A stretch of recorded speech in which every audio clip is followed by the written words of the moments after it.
BDR হত্যাকাণ্ড কোনো হত্যাকাণ্ড ছিল, এটা পরিকল্পিত একটি হত্যাকাণ্ড ছিল, যেখানে শেখ হাসিনা সরাসরি জড়িত এবং তার নানক, মির্জা আজম, তাপস প্রত্যেককে। আমি কয়েকটা ছোট্ট ছোট্ট ঘটনা বলি। সারাটা দিন আমাদেরকে ঢুকতে দিল না।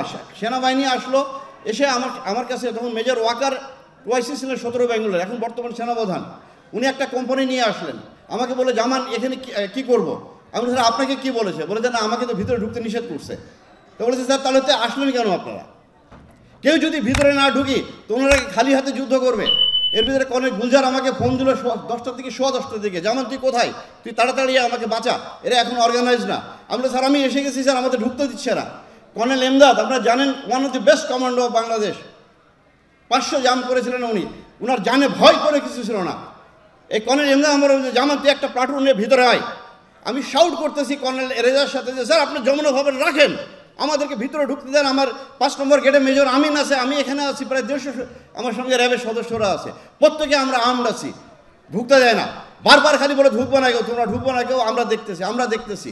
এর ভিতরে আমার কোর্সমেট মেজর হাসান ফোন করলো, দোস্ত তুই আয়, এরা আমাদেরকে মেরে ফেলবে। আমি বলছি আমি ঢুকতেছি, আমি একটু আগে যাই, গুলি আসে, আমি আবার ডানে যাই, বামে যাই, আমার সামনে দেখলে একটা ছোট্ট বাচ্চা মারা গেল। এরপরও আমরা ওখান থেকে ছুটে আসতে চাই না। সারাটা দিন আমাদের সাথে এভাবে খেললো। এর ভিতরে 1:30টার দিকে দেখি আপনার এই মির্জা আজম, নানক, মাহবুবা গিনি এমপি, মুস্তাক আহমেদ রুহি এমপি, ওয়ারেস হোসেন বেলাল, এদেরকে আমি একটা মুহূর্তের জন্য ভুলতে পারি না। আমার ইচ্ছে হচ্ছে গুলি করে হত্যা করি ওদেরকে। ওরা দেখি পতাকা হাতে করে ওখানে যাচ্ছে, যে তারা ওদেরকে বের করে প্রাইম মিনিস্টারের কাছে নিয়ে গেল। পরে শুনি তাদের নাকি বিরিয়ানি খাইয়েছে। রাত্রি 8টা থেকে 9টার দিকে আপনার যে ঘটনা ঘটলো, হঠাৎ দেখি আপনার মির্জা আজমকে নিয়ে ভিতরে ঢুকলো সাহারা খাতুন। সে যে কোয়ার্টার গার্ড থেকে কিছু বিডিআরের ডিডি অফিসারদের আপনার ওয়াইফদেরকে বের করলো, আমাদের কোনো অফিসারদের ওয়াইফকে বের করলো না। তখন রাত্রি 9টা মির্জা আজম ঢুকেছে দরবার হলে। আমার কাছে তখন মেজর মুনির উপরে বেঁচেছিল আপনার সিলিংয়ের ভিতরে। এই মুনির এখনও বেঁচে আছে, এর সঙ্গে আমার কন্টিনিউসলি যোগাযোগ। আমার সে মেসেজ পাঠাচ্ছে, আমি মুনি তুমি যেভাবে থাকো বেঁচে থাকো, তুমি করো না, কথা বলো না। বলে সে মেসেজ দিচ্ছে স্যার মির্জা আজম ভিতরে।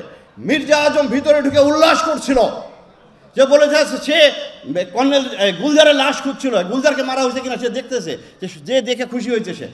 কারণ এই কর্নেল গুলজার আমরা প্রায় 200-র ঊর্ধ্বে জেএমবিকে গ্রেপ্তার করি।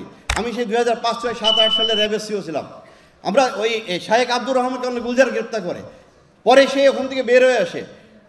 আমি যখন রাত্রি প্রায় 10টার দিকে যখন দ্বিতীয় 26 তারিখে ভিতরে ঢোকার চেষ্টা করতেছিলাম, ঢুকতে দেয় না।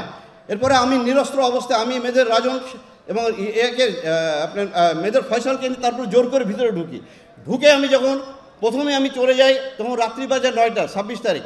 ডিজির বাসায় যেয়ে ঢুকলাম, ঢুকে দেখি রক্তাক্ত সব জায়গা, পিন অফ সাইলেন্স। তো আমি ভিতরে দোতলায় ঢুকে যখন ডিজির বেডরুমে ঢুকতে গেলাম, আমার পায়ের সঙ্গে একটা লাশ লাগলো। আমি ধরে নিয়েছিলাম হয়তো ডিজির ওয়াইফ কেউ হবে, পরে দেখি এটা কর্নেল দেলোয়ার। তো এই যে আপনার পুরো জিনিসটা, পরের দিন যখন আমি ইন্টারোগেশন শুরু করলাম, এই 2-3 দিন পরে ইন্টারোগেশনে যে আমি সুবেদার তোরাব আলীকে ধরলাম। এই সুবেদার মেজর তোরাব আলী কে ছিল? লেদার লিটনের ভাই, শীর্ষ সন্ত্রাসী, আওয়ামী লীগের হাজারীবাগের নেতা। তোরাব আলীর মোবাইলে আমি প্রায় 42টা কল পেয়েছি, যেখানে সে ইন্ডিয়ার সাথে যোগাযোগ করতেছে। এই কলগুলো আমাদেরকে বের করতে দিল না। আমি কাজলকে ধরলাম, কাজলের মোবাইল কম্পিউটারে আমি পেয়েছি পুরো নকশা কিলিংয়ের।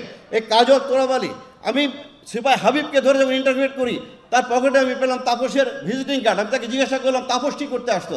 বলে স্যার উনি মাঝে মাঝে আমাদের ক্যান্টিনে আসতো। একজন এমপি কীভাবে ক্যান্টিনে আসে? কার অনুমতি আসতো? পুরাটা প্ল্যান গেম ছিল, তারা এই কিলিংটা করলো।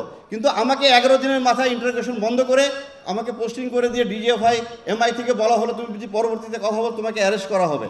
পর 12 সালে আমাকে আপনার অবসরের জন্য চিঠি ধরিয়ে দিলে যে তুমি বাড়ি চলে যেতে পারো। এই পুরা কিলিংটা আপনি একটা পুরো অর্কেস্ট্রেট কিলিং। এই কিলিংয়ের সাথে শুধু এরা না, আমাদের প্রতিবেশীও জড়িত আছে। আমি বিশ্বাস করি বর্তমান বিডিআর কমিশন এরা উদ্ধার করবে, না করলে আমাদেরকে করতে হবে ভবিষ্যতে, যদি আমাদেরকে রাষ্ট্র ক্ষমতায় যদি এই দেশে জনগণ নিয়ে আসে।